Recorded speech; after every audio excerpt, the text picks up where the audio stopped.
This is Kaliningrad. It's Russian territory, but it doesn't touch Russia. It's surrounded completely by Poland, Lithuania, and the Baltic Sea. All EU, all NATO. Inside it, nuclear missiles, pointed at every capital you can see from its border. But 80 years ago, this was Königsberg, one of Germany's greatest cities, home to Immanuel Kant, the intellectual capital of Prussia. Then every single person who lived there was replaced. The language erased, the graves moved, the name gone. What was left isn't quite Russian. It isn't quite European. So how does a medieval German city become Russia's most dangerous military outpost? And what does it feel like to live inside? Because the story is more interesting than just the typical Germans lost World War II and now the map looks weird. Let's map it out.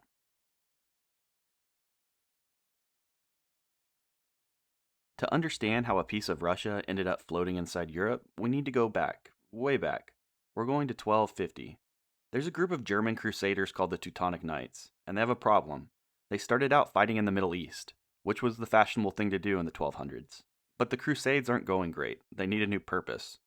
So they look at the map and they notice something. Up on the Baltic coast, there's still pagans, people who hadn't converted to Christianity yet. Purpose found. The locals are called Prussians, not the Prussians you're thinking about, not the guys with the pointy helmets and the big mustaches. Those come later. These are the original Prussians, a Baltic tribe. They worship nature gods, thunder, the harvest, perfectly normal stuff if you're living in a forest in 1200. The Teutonic Knights show up, defeat them, and then do something that's going to become a theme to this story. They replace them. They invite German settlers to come build towns, construct castles, they build ports, and right at the mouth of the river, they found a city. They call it Konigsberg, King's Mountain. And here's where it gets interesting because Konigsberg sits on a river, and that river spills to a small island in the middle of the city, which means the city grows up on both banks connected to a series of bridges. 7 bridges to be exact. And at some point, no one knows exactly when, a question starts going around the city. Can you walk across all 7 bridges without crossing the same bridge twice? It sounds simple. People tried it for years. No one could do it. In 1736, a mathematician tries to solve it properly. He sits down, works through every possible route, and proves mathematically that it's impossible. You cannot cross all 7 bridges without repeating one. This proof becomes the founding movement for an entire branch of math called graph theory, which now runs your GPS and social media feed. It all traces back to this math problem about bridges in this one city. So no one solves the bridge problem for about 200 years. Until 1944, when the Royal Air Force showed up and bombed most of the bridges of the river. Problem solved, but we'll get to that. First, let's talk about what Königsberg actually became. And by the 1700s, Königsberg was the capital of Prussia. Not a region of Prussia, the capital. Prussian kings were crowned here, not in Berlin, here. The church in the island, in the middle of the river, is one of the great Gothic buildings of Northern Europe. Red brick with massive towers, built in the 1300s and is still standing today, which is, as we'll see, is something kind of a miracle. And in 1724, a man named Immanuel Kant is born here. He becomes one of the most important philosophers in Western history. He lives in Königsberg his entire life. He's so punctual that locals know his daily walk schedule. And he never leaves. He dies here in 1804. His grave is still there today, and it's one of the only things that survived what was coming. By the early 1900s, Königsberg had about 300,000 people. A famous university and opera house, medieval gates ringing the city, amber shops along the river, because this corner of the Baltic sits on one of the largest amber deposits in the world. 90% of all the amber on Earth is right under this region. 700 years of history, one of Europe's great intellectual cities. What happens next is one of the most complete erasures of a city in modern history. Not just the buildings and not just the name, the people. We'll get to that right after this. Before we get to the bombs, there's one thing worth knowing. Königsberg had actually been cut off from Germany once before. After World War I, Germany lost a chunk of the land to the newly created country of Poland, and that chunk of land sat right between Germany and Königsberg. Suddenly, Königsberg was an enclave, a piece of Germany with no land connecting to Germany. Sounds familiar. They managed it fine, though. Life went on. But the isolation was there, a preview of what was coming. When World War II starts, Germany invades Poland, and for a while, Königsberg is back to being connected. Then very quickly, things go very wrong for Germany. By 1944, the Red Army is pushing west, fast. And the people of Königsberg know what that means. They've heard what happens when Soviet forces take a German city, so they run. Hundreds of thousands of people, in the middle of winter, carrying what they can, heading west towards Germany by foot, horse, and by ship. It's one of the largest civilian evacuations in history, and it's brutal. Ships are sunk, roads are frozen, many don't make it. And these aren't just statistics, these are people who had to live in the city their whole lives. And they were leaving everything behind: furniture, photos, books. And then the British arrive. 2 bombing raids in August of 1944 destroyed most of the medieval Old Town. The market, the university quarter, centuries of architecture gone in 2 nights. Remember those 7 bridges, the ones with the unsolvable math problem? Yeah, the problem got a lot easier to solve after that. Then in January of 1945, the Red Army begins its ground assault. The battle lasts 3 months. Street by street, what the bombs didn't destroy, the fighting does. By April, the German commanders surrender. The city is in ruins. Maybe 100,000 Germans remain, those who couldn't flee or chose to stay and hope for the best. And now something happens that most videos skip over in about 30 seconds, and we're not going to do that. Stalin had been eyeing this place since 1943. At the Tehran conference, he told Churchill and Roosevelt directly, after everything the Soviet people had been through, they deserved compensation, and he wanted Konigsberg, specifically, by name. Why? The long version comes later, but the short version is warm water port, Baltic access, and a forward military position. Stalin was not a sentimental man. He wanted the city because what it could do for him, not what it meant. So the city is transferred to the Soviet Union, and now they have to figure out what to do with it. And on October the 11th, 1947, Stalin signs the order. Everyone has to leave. First, the people who can't work. Then in February, the skilled workers. The ones who taught Russians everything, they had to go too. By the end of 1948, the German population of Königsberg is gone. Completely. A city that had been German for 700 years had been emptied out in 3 years. In their place, Soviet families are shipped across the USSR, Ukraine, Belarus, Russia, Poland. Some arrive and find those apartments with German furniture still there, someone else's whole life left behind overnight. And here's the part that's most remarkable about this entire story. The Soviet Union needed to justify this. They invent different facts. They sent archaeologists into the region with a specific mission: find evidence that this land had always been Slavic, prove that the Russians aren't just colonizers, they're returning to their ancient homeland. And the archaeologists dig, and dig, and dig. They find basically nothing useful, because the original Prussians were never Slavic. They were Baltic people. The city is renamed Kaliningrad, after a recent deceased Soviet bureaucrat, not a hero of the battle, not someone with any connection to this place, just a name that sounded appropriately Russian. So again, 700 years of history erased, renamed, and refilled with new people in about 3 years. Almost everything is gone. Almost. So here's the thing about Stalin. He didn't take Königsberg because he liked the architecture. He didn't take it because of some ancient Slavic destiny. He took it because of one very specific practical reason. Russia has a geography problem. It's enormous, and it has coastlines stretching thousands of miles. But almost every major Russian port freezes in the winter. The ones in the north and the east frozen for months. The ports in the Black Sea are useful, but it's locked in by the narrow Turkish Straits, which Russia doesn't control. Kaliningrad's port doesn't freeze, ever. It just sits far enough south in the Baltic that it stays open year-round. And for a country that has been trying to get reliable warm water access for 300 years, that's not a small thing, that's the whole thing. Peter the Great spent half of his reign trying to get Russia access to the Baltic Sea. Stalin got it in one peace agreement. Significantly fewer steps. But the port is only part of it. Look at where this place actually sits in the map. From Kaliningrad, you can reach Berlin in under 2 hours by air. Warsaw in 40 minutes.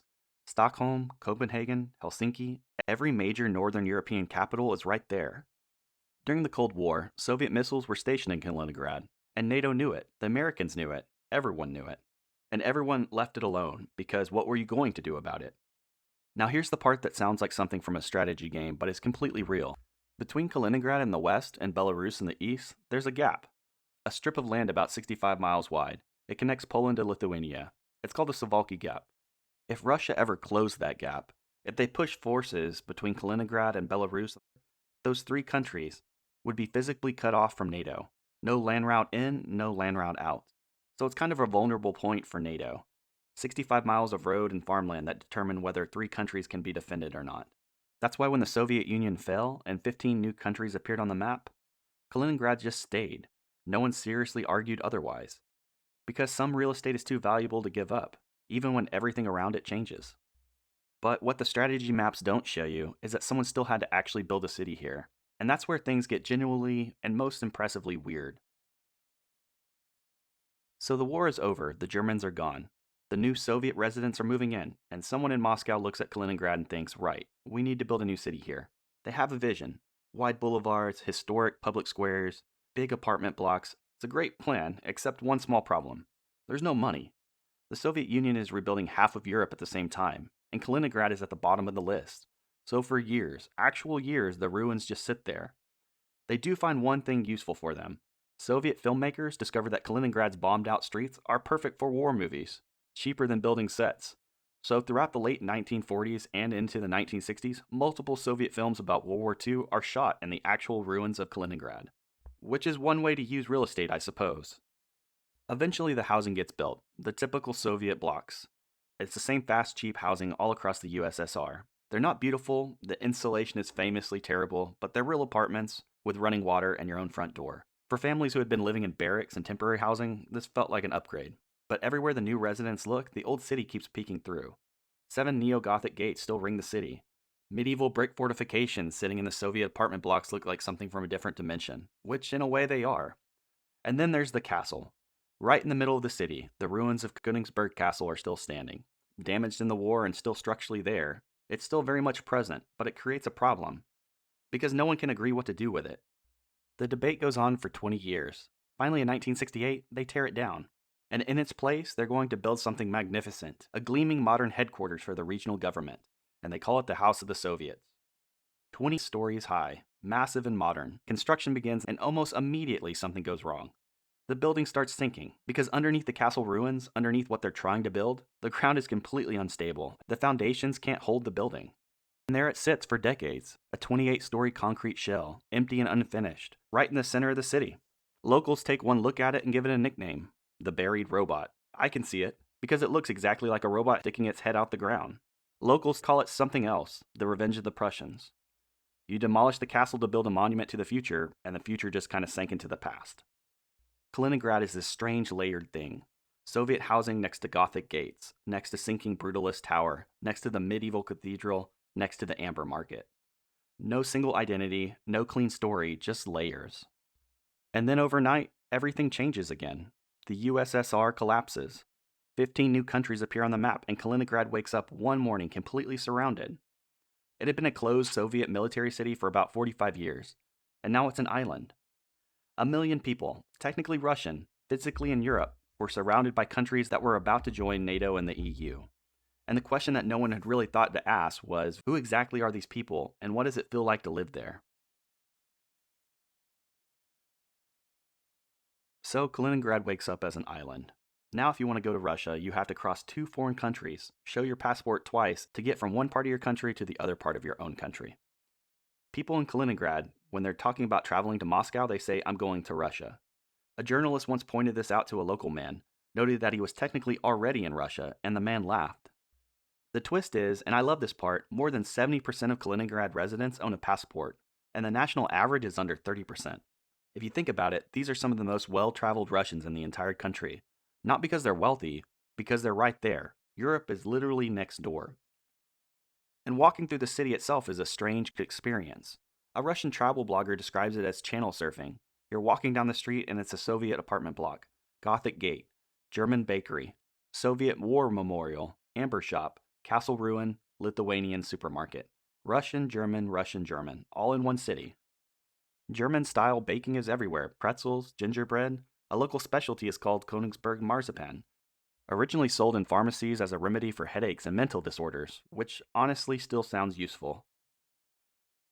So here's one of my favorite parts of the whole story. About an hour from Kaliningrad, on the Baltic coast, there's a small resort town called Zelenogradska. Sorry, I probably ruined it. The town had to figure out what it was, so they picked cats. Cat sculptures on every corner, cat-themed traffic lights, a cat museum, an official cat watcher, whose actual job is to look after the town's cats. A Russian visitor described it as the cutest place she had ever been in Russia, and then added, almost as an afterthought, it doesn't feel like Russia at all. And then there's the beach. After storms, amber washes up on the shores. The largest deposit in the world is right under the region.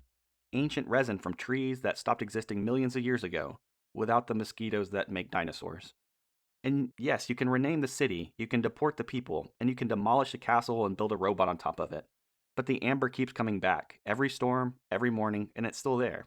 A million people living in a geopolitical accident, and sitting on top of 700 years of someone else's history. And whether you live in Europe, America, or anywhere else, this little piece of land that most people can't find on a map, or it just looks weird to them, it has been quietly shaping your world for the last 80 years. That's Kaliningrad. If you've stuck around this long, thanks for watching. If you could hit the like or subscribe button, I'd really appreciate it. It does help the channel. If you'd like to leave a comment suggesting a new video, I definitely look at all of those. See you on the next one.